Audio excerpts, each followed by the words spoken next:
All right, and welcome back to the Open Division here on the HeroesHype channel. We are ready with our game number 2 between Wrong Orc and Skengmen. Let's go ahead and we got the readies out. We're going to be going here in just a second. Thank you for waiting and being so patient with us. We are excited to be getting back into this match. And Halorin, do you think we're going to get anything interesting, or do you think we'll just get a clean composition out of Wrong Orc and they're just going to take us into into the next set?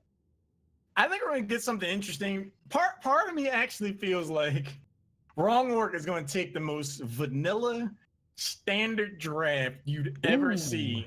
And just no, we can play standard too. You just open up with this crazy Abathur support, triple specialist, bonanza, and then you just jump into something normal like that. That's how you catch somebody off guard. But we jump into the game, Cursed Hollow. You had mentioned it earlier, the kind of the mental games of Here's the Storm, and that's the perfect mental game right there. It's like, all right, we're gonna play some crazy stuff. You're gonna not know how to deal with this, and then we're gonna draft a vanilla comp and see. We already got the Abathur ban coming out. I mean, it is a great Abathur map, and I do not blame them at all for taking that off the table here. But Wrong Orc, I'm curious to see what they're going to be wanting to get rid of here. Yrel didn't really seem to pose a threat to them, but they don't like that Genji, and same thing in game number 1 too.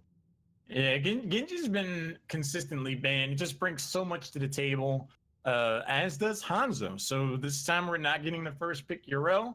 I think in the games we've seen tonight, she hasn't necessarily been so impactful that I personally feel the first pick is warranted. Sure, Yrel does a lot, but on this battleground in particular, if you can help yourself to some really fast boss clear, some engagement from the back line in the form of a Dragon Arrow, I would give up Yrel too. ETC, Dahaka, and the 1-2. So more standard choices, but they do help themselves to some global. Do you think that they go into, I was wondering about this myself as we were kind of loading in, and I was like, do you think they maybe go into like a double global composition here, and actually potentially with the ETC, dare I say a triple global composition? Dare I say a quad composition, and you throw in a Brightwing too? I mean, from what we saw last game, anything is possible. And that's kind of where I'm just like, let's just let all the ideas out. Yeah, nothing's necessarily off the table. It would be something of a position and skill check towards Skengmen if there is that much global, because the moment someone overextends, you gotta worry about the dinosaurs showing up. You gotta worry about stage dive. If they do go for Falstad or Brightwing or things like that, those are going to be some global options to be careful of as well. Anytime you start to do some siege damage, you got to kind of keep your head on a swivel, because it can get pretty crazy. We got this Hanzo Deckard Blaze, though, picked up on the side of Skengmen, and I really like it. I think the Deckard offers a lot into their composition. The Blaze has a great engage. The bunkers kind of is a good kind of pause shutdown in case we need to get out of here. They've got the Hanzo, the Dragon Arrow for that, if they need that, that huge AoE stun for a disengage, even an engage, because then Blaze can dive in with the jet propulsion. He gets a stun there as well. You've got some AoE done from that. You've got the oil slick for some slows. There's a lot of good coming out from Skengmen's draft here, but they're gonna go ahead and take out the Malfurion. And I'm not opposed to it, but at the same time, I'm leaning towards this all global composition. But that's what's fun to me in my head, at least. Wrong Orc doesn't seem to be any strangers to fun. I do like the Malfurion ban. You've already picked up Deckard. Those two tend to be the top supports these days. I think there's enough lockdown to where if they're not going to go for some super global composition, that the Rhaegar comes in the conversation. Now that Malfurion's gone, you don't have to cleanse on that front. Reset somebody's health bar with ancestral healing. But I do like this start a lot for the Skengmen. They have a very multifaceted composition, lots of different forms of lockdown across all the heroes that they've selected thus far. And like you said, they're going to have the bunker as an escape hatch. They've really set themselves up well. And we do see the Rhaegar. There's a Rhaegar with a Li Ming, and I like this. I think Li Ming, the resets that you can get from Li Ming are huge, especially into a Hanzo and a Deckard. Deckard doesn't have any sort of big burst healing outside of just making sure that he's just getting healing out to his teammates. So if Li Ming can get a nice big combo, a reset, and just continually pump that damage into the enemy team, there's really, I wouldn't say no coming back from that, but it's going to be, you're not going to be having a good time on the side of Skengmen. There's also some predictability involved. Like if Deckard Cain throws down a bunch of potions and Li Ming sees someone walking towards those, worst things could happen than throw an orb right there. So we could potentially see some kind of bowling pin setup and knockdown scenario play out. Skengmen with 2 heroes to select. They need a main frontliner, in my humble opinion, and probably some more ranged damage. Falstad would not be the worst pick in this situation if you're really that concerned about the boss, but we'll see. They got 3 seconds to pick one. 2. I do like the idea of the Falstad into the Dahaka for a global response, but they'll be picking up the Zeratul themselves with the Muradin, so looking for that kind of that dive burst with the Muradin Zeratul and a little bit from Blaze, and then Hanzo poking from that backline and Deckard just kind of tossing out potions, getting some lockdown and getting some slows. It can be deadly. We'll have to see how it's played out. But this last pick on the side of Wrongwork, ETC, Dahaka, Rhaegar, Li Ming. I mean, at this point, it's what else do they want to pair with that Li Ming for the damage? The Genji's gone, so there's no double reset here. They could go into Falstad for more pressure. They'll have a little bit of boss control themselves. I like the Falstad here. Even then, like a Phoenix wouldn't be horrible too. That's what I was thinking. If it were me, it would be either Falstad or Phoenix. I think there's an argument for both Planet Cracker and the Salvo. Falstad obviously is going to bring a lot to the table and make them a much more dynamic team in terms of how they respond to potential pushes. But they're just looking for the blow up. Anytime Zeratul, someone's out there, there are 2 juicy health bars for a cursed bullet.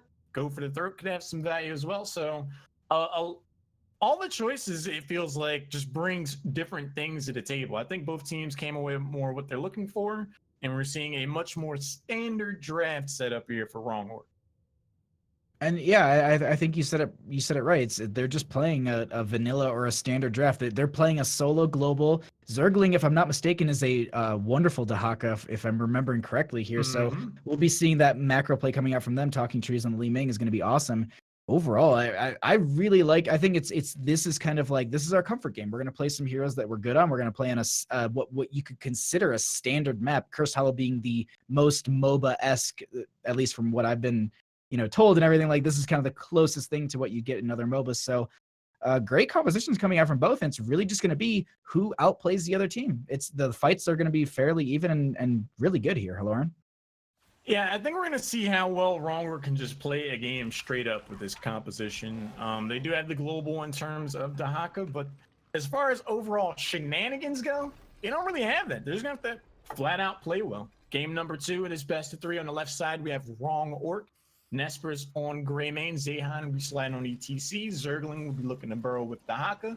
Then Sori's playing Rhaegar, and Talking Trees is going to be playing Dodgeball with Li Ming.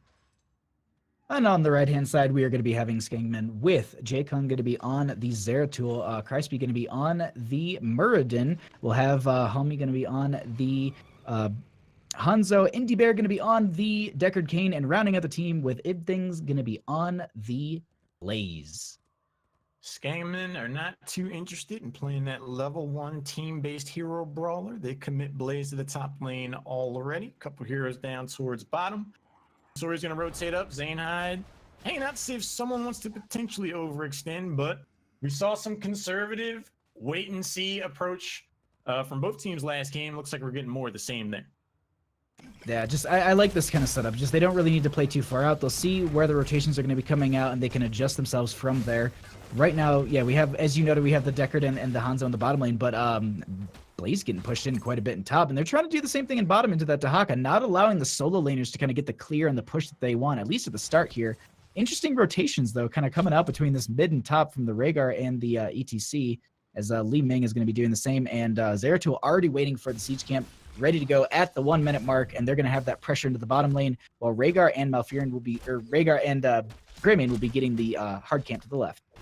The communication from the solo lane is going to be very important for both of these teams. Anytime Ibthings sees a heavy rotation like that, that's got to be the green light on another side of the battleground to be aggressive, to make sure that the amount of value is being matched. But in the early game, one of the X-Factor capabilities that Skengmen has is the Zeratul. Anytime you don't see him on the battleground, unless you see a camp he picked up like that, he could effectively be anywhere. So Wrongwork is going to have to be cognizant of that. anytime they try to be too aggressive, they could be dealing with a melee assassin teleporting on their face. Oh, Nintori getting caught out here a little bit here. Oh, we have the Zeratul diving in. Not going to be getting the kill just yet. The other thing I want to note really quickly is the moment they knew where the first objective was, they rotated the Dahaka into the top lane, and that burrow will be off cooldown, so they have that available for the first objective. Really, really smart play from the members of Wrongwork here, just to make sure that they're utilizing their global in the best possible manner. Well, we have Ibting's going to be going ahead and getting the clear into mid lane. Zainhide getting pushed in bottom lane by Jaekong here. Jaekong showing himself all over the map, had an impact, put a lot of damage on the Nintori in the mid lane, rotates down bottom to accentuate the push of the siege camp down bottom. Zergling's gonna go ahead and land the drag to say, hey, you know, I'm here playing a game too. Siege camp is picked up though by Greymane for Wrong Orc. If that's timed properly, and it is, because the tribute comes up right on cue, if left to its own devices, that's gonna do a lot of damage. And with Dahaka, who has global capability, he can hang out there and show up when he's needed in the team fights. That's going to be a huge macro advantage for Wrong Orc. I love that play because that means that either Blaze stays and then they have to try and take the first objective down a member, or they just rotate the Blaze out. And it looks like at this point they're going to keep them up here for the time being. 5 seconds until the objective pops up. Just going to get some clear here, but overall this might be in favor for the members of Wrong Orc here, as we have the Murden trying to get the capture out of this. Greymane diving in while Nintori will go ahead and start the channel, get some poke here from Indie Bear. Overall, though, it's going to be even between the two as Hanzo will continue to just get that poke out. Jaekong going into this flank position, going to get some damage onto the Rhaegar, and Halorin at this point, this back and forth, doesn't look like anyone will be getting this anytime soon. Nintori's like, look, I can take the root from Decker Kane, I can take some poke from Hanzo, but I am not going to let Zeratul just hang out here and jump on me while I'm trying to channel this. Jaekong is left a long way from home, caught out on an island, and then that is going to be first blood. But almost time he's going to be able to channel that as a response. Zainhide power slides in and say not so much. With that takedown, looks like the first tribute of the game is going to go over to Talking Trees and company. And that was really, really smart. I actually did like the play that with the death timer so low, Zeratul was able just to be like, all right, well, I'll just go rotate over here. You might have a chance to actually steal away the objective while they've run away with a couple members. They still had their Dahaka in the top lane, didn't burrow until just that engagement happened and almost got the tongue onto one member, but they were able to get out just fine. So it's phenomenal play coming out from these teams here. Really, really like the back and forth, and I'm excited to see how they progress as Zainhide going to get some nice body blocking here. Not going to be getting a kill, but definitely being a nuisance in this top lane. I'm curious to see how Zeratul adjusts their strategy, because you can almost tell Jaekong was not ready for Rhaegar to engage in a chase after that interrupt. As long as he goes out that deep into a flank and he's not going to be able to teleport to immediate safety, he has to be very, very choosy about when he goes in. Power slide just gets avoided. Natural agility is an ability in this game, much to Hami's benefit. If things potentially rotates down, there's a nice route though. They could look to go in. Zergling lands the drag, draws someone in. Power slide is gonna cross Muradin off the board as the next tribute shows up. Nice engagement and macro pressure played by Wrong Orc.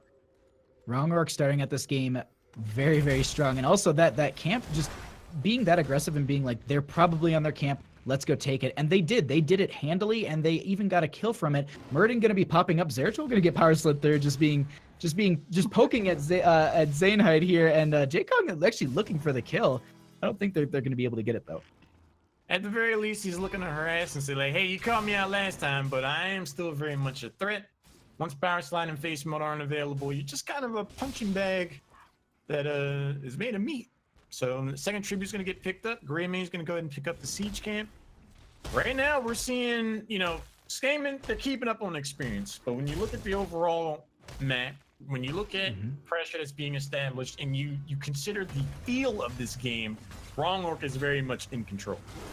It does feel like they are in the driver's seat. We do have Nintori grabbing this camp, and they're consistently adding pressure. Greymane just got the siege camp in top lane. They'll have that in time with the next curse objective. And if they do get this curse, that will be the siege in top. They'll have the bruisers in mid, and then they can potentially rotate on the boss if they take a great fight, maybe even delay out the curse. we'll have to see here because they're fast approaching 10. Dahaka should have Burrow up and available. So if they do need that, they have that, that fifth member can be brought in. But once again, they have that same conundrum. Blaze needs to stay in the top lane to deal with the siege camp while Dahaka continuously pushes in there, and they have to take this down a member. They're going to try and get the burst on the talking trees here. It's not going to be working out too well as Dahaka will get the Burrow in. We have a lot of damage going out. The stage dive will be going out, not connecting on anyone. J-Kong so low here. They do have Indie Bear getting body blocked. I don't know if they're going to be able to get the kill onto them, though. The sleep will come out. It will connect onto one member, and it looks like Halorin at this point. They make the disengage, and the objective is popping up, and Greyman is ready to take it. Both teams definitely getting low on health points. Nesper is going to get channeled. The interrupt is not going to land in time. First curse of the game will go over to the favor of Wrong Orc. Managed to keep themselves alive, but they could not get down to the objective in time. So right now, Wrong Orc finds themselves very much in a power play position. They're going for the middle fort. They have half a level, even on talent tiers. Go for the third available. Ancestral healing available. Top fort's going to get taken down for free. Middle fort goes down also. Wrong Orc is just further establishing themselves on this battleground. And I love this. ETC rotating into the bottom lane. They have the available stage dive in 20 seconds. So they're just like, you know what? Stay alive for 20 seconds. I'll get this bottom fort. You pressure in the mid lane. You can continually funnel those hard camps into that mid lane. And that's a really, really strong presence to have because it also has the spell shield, which will be beneficial going into that, just that pressure and just having the added siege potential. I really like this. But ETC getting a lot of value. This is a triple curse phase as we have the silence going out, and Esper going to be trying to get some damage onto one of these members as Cryspeed going to be so low here. The bunker will be coming down at this time. Knockback from the ETC as J-Kong going to be trying to dive in. They start to dash in. The VP comes out. They are going to get the kill from the Greymane diving in there, and that will be a kill for the members of Wrong Orc. Nesper goes for the throw to Zeratul to great success. He'll be back in 15 seconds, but that is going to allow Wrong Orc to rotate up towards the top portion of the map and help themselves to the enemy team side boss. Hami throws the scouting arrow just to confirm what they have to already know. The boss is down 0.5%. Face melt zones out. Dragon arrow goes in, but there's precisely 0 follow-up. So a huge cooldown used without much there to back it up. Orb goes in. Talking trees in a crew. Forcing back. Wave of force is going to displace Crypts for the moment. Low health bars, though, as Ifting shows up. Without 13, though, this could be a dicey engagement for Skengmen. If they can get one member a little bit low and Zeratul can get the blow up, that's all they need here. But Ibtings is falling so low themselves. They need to get that jet propulsion out. And the boss has least at this point, but Murden's so low. The root comes out, doesn't connect, and they make this disengage. Zainhai going to get poked here, but yeah. They stall out the boss long enough to deny it, and that was a very smart play from the members of Skengmen because they don't have to deal with a boss, and they still won over kind of an engagement down a talent tier. Zeratul offering moral support, just hanging out in the little nook there. Didn't want to reveal themselves unless there was a potential takedown. I like the play. Rotating up towards top, gonna go ahead and clear out the top wave. They pose enough of a threat, Bahamut, to stop the boss invasion. And if there was some more conservative play from Wrong Orc, if they just went for their own boss, they would have been able to come one for free, in my opinion. Oh. Dang. Getting jumped on by the Greymane, and that was out of nowhere. They weren't able to deal with that. The Hanzo arrow will be going out and actually not connecting. We do have a lot of damage going out onto the Murden here. The sleep will come out from Indie Bear, and it looks like at this point they are starting to chase these members off. Talking Trees and Zergling staying on the point. They get the kill onto the Hanzo. They make it out with a low health Murden, but this will be a boss going over in favor. Second time doesn't work out too well, but they will be grabbing this boss, and they will be also grabbing the next curse point on the left-hand side. It looked like Nesper just yanked the ejector cord on Zeratul. His ragdoll launches off the mat, paves the way for Hanzo to get taken down, and they go back to the boss, successfully so, still enjoying a tier advantage. With a sizable push available, they could look to do some damage to this top keep wall at the very least. Stage dive is available. And Sora's going to go ahead and pick up the 4th tribute of the game. But without the support, this could be a small window. But here's the stage dive. Here's the trampoline. Zainhai power slides afterwards on the 2 members. Face Melt's going to potentially isolate Ibtings, not so much. Hits the jet propulsion. J-Kong out in the flank. Dahaka's pretty low. Catches the bobblehead. Zergling just misses the drag. Power slide goes out afterwards. Forces out the Void Prison. Zeratul's on the retreat. Gets a poach from Indie Bear, and he's gone. during all that, they managed to get the keep, and that was the big thing. No one died on the side of Wrong Orc, and Skengmen were able to get out there and just burn down the boss. They lost their keep, but overall, I think that's probably the best trade for both teams. Realistically, you know, as long as, you know, everyone winning out here, but 16 is going to be achieved, a 3-level difference between the two, and I gotta say, Lord, like, what do you do? Do you just try and fight down and maybe get a good pick, or do you just play it safe, turtle up, and make sure that your core doesn't die to the siege giants that are currently in top lane? This is one of those tough situations when you fall this far behind in a game, because if you're not able to find success on even talent tiers when everything is evened up, how are you gonna find success 3 levels down without without your 16s? You're just gonna have to dig deep and hope that a mistake gets made from a team so far in Wrong Orc that seems pretty allergic to doing exactly that. So they're gonna have to find the opportunity and really make something happen out of it and squeeze blood from a stone. Otherwise, this is going to be a pretty swift 2-0. And the siege giant's going to be start doing actual damage to the core here. They're going to need to send someone back to deal with this. It looks like Blaze will be the one. They are on the boss on the left-hand side, on the side of Wrong Orc, and they have scouted this out at this point. The drag will go out onto Murden, and we have this boss, and it looks like it's just going to be picked up by the members of Wrong Orc. Murden going to be going ahead and popping the avatar form. Kreisby is going to be trying to get out of here, and actually J-Kung going to be falling first. The Zeratul is going to be down. The arrow going out from Hanzo as well, not connecting, and they start to chase this Halorin. The core is already down to 75% and rapidly falling. The last-ditch effort is not paying off for Skengmen by any stretch of the imagination. Decker Kane sits the rest of the team fight out. Nintori, Talking Trees close out another hero. Murden's going to get blown up. Hanzo drops his bow. He slung his last arrow, and then the orb goes in. Blaze is going to complete the ace, and it's all a formality and stat padding at this point, because this is going to be GG. The GGs are thrown out. Zeratul doesn't look like they're going to be going ahead and getting the clear under that camp. Zergling will be going ahead and just working on this as well. GG's thrown out. That means that Wrong Orc will be... Oh, God. The VPBM. And the sleep as well. The 2%, but they actually get the kill onto Li Ming here. That will be game number 2 going over to Wrong Orc. They'll progress through the bracket into the next matchup into FWC Esports.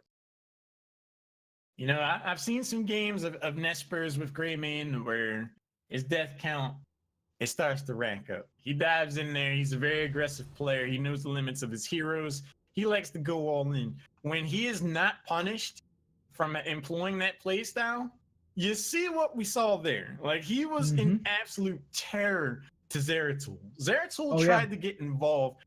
All Zeratul was looking for was a participation award. He was just like, I just want to show up. Like, I just want to say I'm here playing the game. Go for the throat was terrifying on Zeratul. So whenever we see Nesper on a hero like that, it's going to go well for Wrong Orc. They play like they're ready for the playoffs of the HGC Open Division. They're playing like they're ready for the Crucible. They keep sharpening their axe like this. They're going to make that dream a reality. I mean, they've got another, you know, I'm not going to say this one's in the bag for them. They've still got to compete through this one, so we'll call it a 0.5 because I think we're about halfway through with it. But they still have Cup 4, 5, 6, and 7 to make, you know, to make points and establish themselves, and then they're still going to need to make it through the playoffs as well. So that's the other big thing too, is, you know, you can get all the points in the world, but, you know, someone gets you in the playoffs. That's the big thing. And I got to say, like, looking at Wrong Orc right now, it seems like they can come out and they can play anything and almost counter anything. I don't know what's the response to, like, how do you deal with Wrong Orc? It's just like you play against them and hopefully one day you'll find a chink in the armor or something like that. I don't know. I'm not sure. Wrong Orc, right chemistry. They will advance on to face FWC Esports, who will have quite the tall order if they want to try to get past them in this next round. We're going to take a short break while we get the next match set up. Don't you guys go anywhere. Plenty more action yet ahead.